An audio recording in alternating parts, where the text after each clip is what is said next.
This is a comic about two things: sex and crimes, and also love. Maybe human vulnerability and the difficulties of communication in the modern era.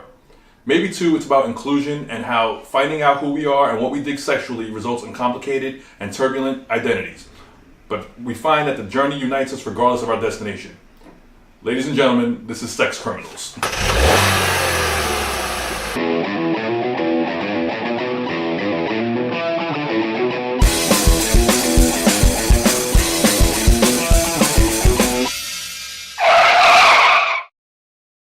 So this is probably our most not safe for work episode. Yeah. Right off the bat, definitely simple premise initially. Yeah. Initially, guy meets girl, they have a one-night stand, kind of, and then they find out that they both have similar powers. Yeah, but this isn't like X-Men powers where dude can shoot like lasers out of his eyes or the girl can heal fast. No, they have time-stopping orgasmic powers. So yeah, once they orgasm together, they both... Mind you, right, this isn't a thing of, where a guy orgasms first or the elusive female orgasm that so many... Even Matt Fraction mentions it, like, guys, you guys need to start fucking better. What is, in the modern relationship, which is an ongoing theme with this book. Yeah, definitely. The idea that a man and a woman can orgasm almost simultaneously is... like the fucking unicorn? Oh no, the unicorn is actually the third person. Right, no. fuck. Alright, Oh wait, you're talking about real unicorns? Oh! Gotta be more specific, Joe. Yeah. They both have time-stopping powers. Susie, the main female, she wants to rob a bank to keep her library where she works open. Simple story, makes sense. John works for said bank. Yeah. So it was gonna be an in and out. Like, just fuck real quick. Rob the bank, pay off the library's debt with the bank's money, no harm, no foul. Right? Wrong. Where there's sex criminals, there's going to be sex police. And, we're supposed to say, one or the other. These three sex cops, and they kind of, patrol, they kind of, detect when, weird anomalies and stuff I think it's called the quiet when... Yeah, the quiet. The quiet when, the state of when everything's frozen. That's what Susie calls it. I think John called it, the climax world or something like that. Or something like... Yeah, there's other characters. There's this female professor who is a former porn star. Jasmine St. Cocaine. PH Dicks. Yeah, PH Dicks. And, she who actually was the first person that when John whacked off for the first time. Yeah, it was, a picture It was a picture of her. Basically, there's other characters. There's there's Dewey. There's the one that he's the one that can shoot out the anime. The cum angel. Yes. Yeah, straight out hentai type. So there's those weird characters. This issue 17 is mainly talking about the cops. And they call her Kegel Face, but her name is Myrtle Spruge. The typical unfulfilled housewife. It seems. Yeah. She wakes up extra early to get the kids ready, to handle things around the house, and then she still finds time to patrol the in between the quiet. Yeah, I mean the edge. Yeah. Because they're basically edging. Yeah. they get to the point, but they stop. So this issue also kind of makes fun of sort of a knock on anything Ed Brubaker has done.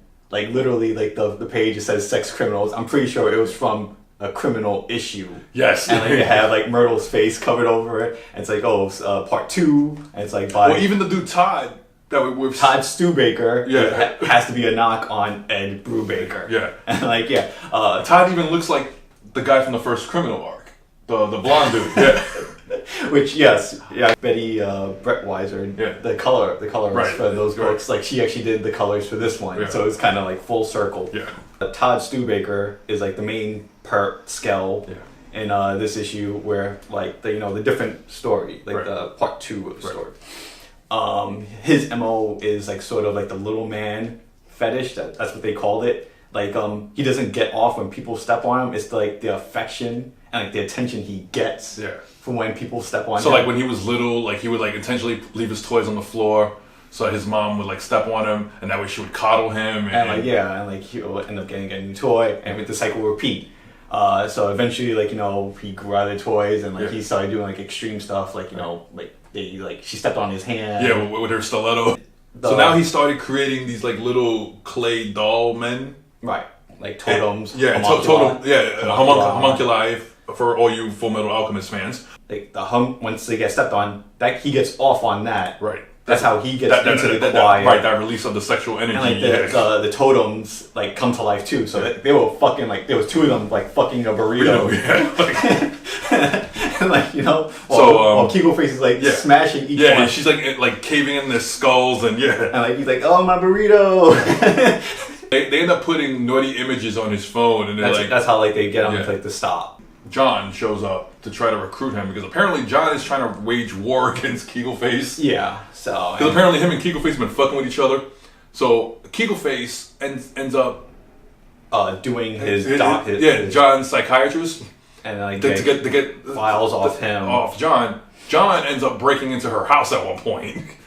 Dewey and the other Alex and Alex were like, you need to calm the fuck down. Because there's only one person in this world I'm fucking afraid of. It was two. Keagleface and the Fancy Man. So John is doing his own thing right now, and in issue 16 he promised Susie that he was gonna stop doing this shit, go, right? And apparently he's not. So Matt Fraction's, how could he come up with something like this? It's so outlandish. Chip Szardsky does the art.